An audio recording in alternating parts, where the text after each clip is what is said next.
దక్షిణ ఒడిశా ఛత్తీస్గఢ్ పరిసర ప్రాంతాల్లో వాయుగుండం కొనసాగుతోంది. ఇక పశ్చిమ దిశగా కదులుతున్నటువంటి ఇవాళ అల్పపీడనంగా బలహీనపడే అవకాశం ఉన్నట్లుగా విశాఖ వాతావరణ కేంద్రం తెలియజేసింది. వాయుగుండం ప్రభావంతో ఏపీలో ఇవాళ రేపు తేలికపాటి నుండి ఓ మోస్తరు వర్షాలు కూడా పడతాయని వెల్లడించింది. ఇక సముద్రం అలజడిగా ఉన్న నేపథ్యంలో 3 రోజుల వరకు కూడా చేపల వేటకు వెళ్లవద్దని ఈ సందర్భంగా మత్స్యకారులకు హెచ్చరికలు జారీ చేసింది. దీంతో అన్ని పోర్టుల్లో 3వ నంబర్ ప్రమాద హెచ్చరికలు ఉపసంహరించుకుంది.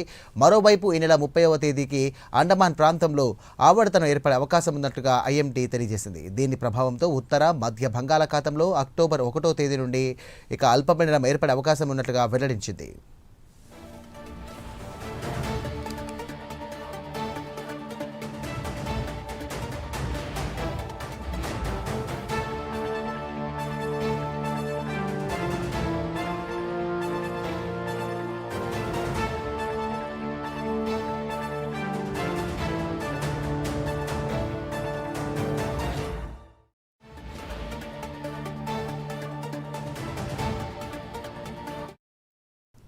దక్షిణ ఒడిశా ఛత్తీస్గఢ్ పరిసర ప్రాంతంలో వాయుగుండం కొనసాగుతోంది. ఇక పశ్చిమ దిశగా కదులుతూ ఇవాళ అల్పపీడనంగా బలహీనపడే అవకాశం ఉన్నట్లుగా విశాఖ వాతావరణ కేంద్రం తెలియజేసింది. వాయుగుండం ప్రభావంతో ఏపీలో ఇవాళ రేపు తేలికపాటి నుండి ఓ మోస్తరు వర్షాలు పడతాయని వెల్లడించింది.